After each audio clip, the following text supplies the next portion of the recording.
You see people around the world who are suffering. It's just getting worse and worse every day. Whenever I see adverts for alcohol, I feel disgusting. There'll be no resources for human beings to use. We need to be protected. Today's children face an uncertain future. The climate emergency, conflict and migration, pervasive inequalities and predatory commercial practices threaten the health and future of children everywhere, with COVID-19 and a global economic downturn only adding to these issues. What we see in the newspapers, in the epidemiological reports, are the consequence of the major pandemic that is affecting our world.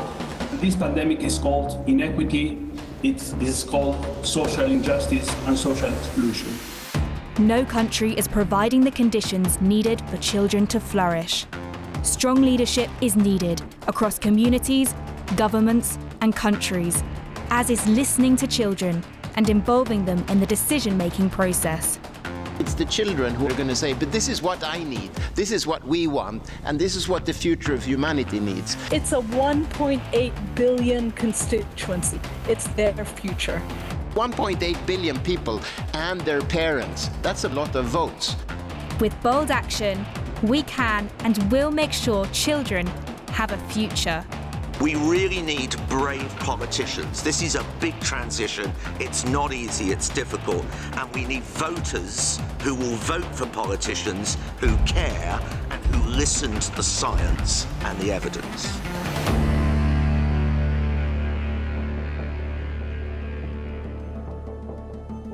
In this film, we present the key findings of the seminal WHO UNICEF Lancet report, A Future for the World's Children, to help governments, communities and industry make real change for the world's children. Let's start with the issue of our time, climate change. I am here to say our house is on fire. We are facing a disaster of unspoken sufferings for enormous amounts of people. And on climate change, we have to acknowledge that we have failed. Children will experience the worst consequences of climate change. I think climate change is one of the most important, most overlooked problems out there. We need to be protected from the global warming because it's no fair for our future, because the adults are ruining it.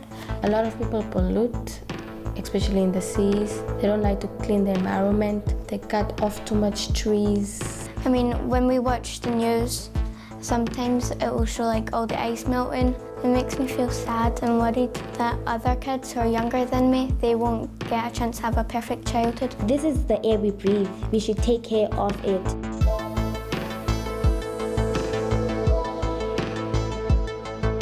Rising sea levels, extreme weather events, heat waves, drought, malnutrition, and the proliferation of diseases all take an inordinate toll on the lives of children globally. Why are we subsidising oil, diesel and gas to the tune of $5 trillion a year when renewables are more economic and cheaper now? Why are 90% of our children breathing unsafe air as a result? When climate emergencies strike, children suffer the most. If global warming exceeds 4 degrees Celsius by the year 2100, in line with the current projections, this will lead to devastating consequences for children and the whole planet. Si la Terre devient inhabitable, l'humanité n'aura aucune possibilité d'émigrer vers une autre planète. Il n'y a pas de plan B. Nous devons préserver notre Terre. Once we go above 1.5 degrees, we're in deep, deep trouble. Right now we can make choices and we can change it in the way we want. So start now, change the world for the better. Don't look for hope. Look for action.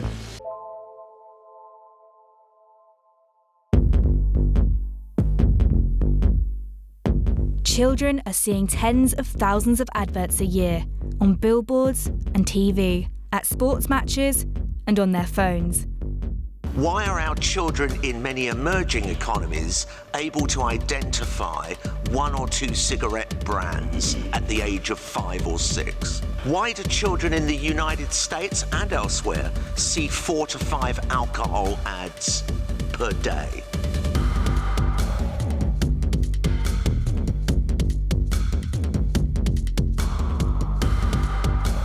Companies are making huge profits by selling children a lifetime of ill health. It's weak governments, weak regulations. We know very clearly that it's the food industry which is so powerful. It's the new tobacco today. We know that.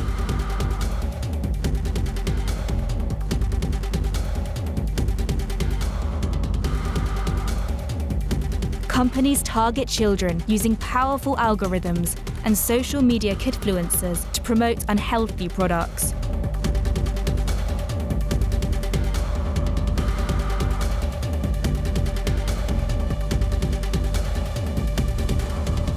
Not only are companies selling harmful products to children and their families, they're also harvesting their data to better target them for increased sales and profits. Children are being left to fend for themselves. I see a lot of ads for alcohol. Más de comida rápida en la tele. Lo hacen ver saludable y pues en realidad no es saludable. No es una buena influencia para los niños. Que se supone que, no deben de mentir a las personas. I don't think it should be allowed.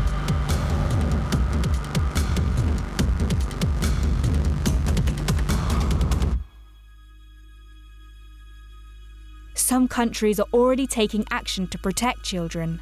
From Norway, we have good experiences with limiting marketing of harmful products in general and to children especially. Hemos logrado que la regulación del etiquetado de alimentos y bebidas no alcohólicas, la publicidad de alimentos dirigidas al público infantil y medidas fiscales para limitar el consumo de bebidas azucaradas ahora sean una realidad en nuestro país. In addition to national legislation, we need international action on top of greater respect for existing rights and laws to protect children. The Commission recommends adding a legally binding optional protocol to the Convention on the Rights of the Child. This would require governments to prohibit or regulate products that should not be marketed to or for children. Many of these issues are cross-border. They don't stop at borders, and this needs a global approach.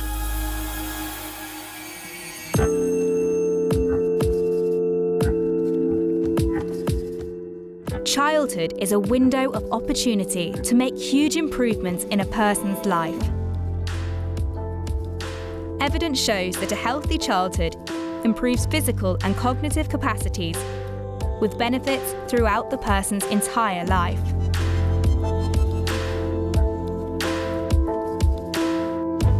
Investing in the health and well-being of children and adolescents even brings lasting benefits across generations and for the whole of society.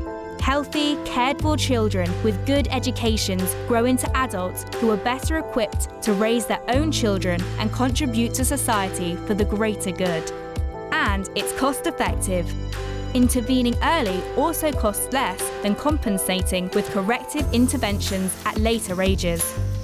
The cost of inaction for not providing universal preschool home visits to follow child development and improve nutrition is substantial and could reach more than 10% of a country's GDP.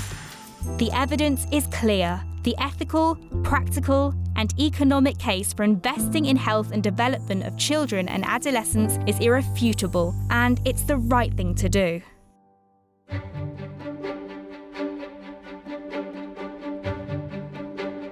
Not one single country is currently providing all the conditions needed for every child to grow up and have a healthy future. But some countries are doing better than others. In 2015, the world united to agree on Sustainable Development Goals to reduce poverty, improve health, and protect the environment. Yet 5 years later, few countries have recorded much progress. Children's rights are not being delivered. Sustainability is about every single human being on our planet, not just some people in some places. The report, A Future for the World's Children, ranked 180 countries on 2 dimensions. Flourishing, how children in the country are doing today in terms of health, education, development and safety. In short, children's ability to lead happy, healthy lives. And sustainability, whether countries are reducing CO2 emissions to provide all the world's children with a healthy future on this planet. Although many high-income countries rank well in child flourishing, they are near the bottom when it comes to sustainability. The reverse is true for lower-income countries. This is about a shared future. Lots for high-income countries to do. Look at your contribution to carbon emissions. That really changes which countries are ahead and below. All countries must do better to look after children's health and well-being now and in the future. It's not only the children in the developing world, but also the children in the rich world who are today facing such an uncertain future. Governments, civil society, communities, and young people around the world are all needed in the movement to ensure that children are at the centre of all sustainable development policies. All sectors are responsible for children's health and well-being. Housing, transport, schools, are these safe environments for young girls and boys? Protection of children's health in the home, immediate environs, and the wider urban or rural area must involve all sectors, such as industry, transport, environment, and justice. We speak a lot about multi-sectoral action. We also have to support countries in developing the competencies to work multi-sectorally. How people learn to negotiate and advocate and really make partnerships across various sectors. For national governments, child well-being is rarely an explicit concern for top political leaders and usually is handled by specific departments that often lack the political leverage required. This needs to change. Countries need executive pressure to bring sectors together. These synergies will make the required catalytic change. Responsibility for child health and well-being goes beyond the health and education sectors. All sectors are responsible for making a better world for children and must work together on this basis as equal partners. El mismo tema, o sea, que en 50 o 100 años yo ya tenga como, supongamos, 45 años o ya sea una adulta, y tenga hijos y esos hijos pues no les dé como oportunidad de vivir. Rent, bills, everything, all of that. You can stay jobless or losing someone. Not knowing if I'm going to be able to make it out there. There is enough evidence that we cannot eradicate violence with more violence. Children cry out of a world without violence in their homes, in schools, health services, in neighborhoods, across borders between countries. A global movement for children can't take place without children. Children's voices must be heard as key participants in the decision-making process on policies affecting their health and well-being. If we truly value children, we must pass the mic and listen hard. Nothing for us without us. The Landmark Convention on the Rights of the Child stipulates children's rights to be involved in decisions and actions that affect them, to be able to express their views and to have these duly recognised by adults. There is also growing recognition that promoting meaningful participation of children contributes to social cohesion, more equal communities, and helps adolescents make a better informed and more empowered transition into adulthood. Children have meaningful contributions to make. It's up to adults to make time to listen. The world is at a historic turning point. Children could have a future of great opportunity, but stand on the precipice of a crisis, which undermines this very future's foundations. I would like to live in a world that people would actually make things that are recyclable and not just like straight going into landfill. I want to grow up in a healthy environment where there is no shooting or killing. In a good world where everyone respects each other and not judge each other about their race. In a world filled with peace and happiness. The task ahead will be great, but we have the power to correct course, and we must do it now. We need to bring together governments, civil society, communities, and children to form a global movement to ensure children are at the heart of sustainable development. We all should ask ourselves in everything we do, are we making the world better for children? As we rebuild a post-COVID world, let's make sure it's better, healthier, cleaner, and more equal. Let's listen to the experts, the science, and take action before it's too late. Let's vote for leaders who care. Let's create a future we can all look forward to, generation upon generation. Not only do children represent our hope for the future, they also deserve the best world we can provide them. Only by working together with children at the centre of our political, economic and social action can we make the world that's worthy of them. There are no excuses and no time to lose.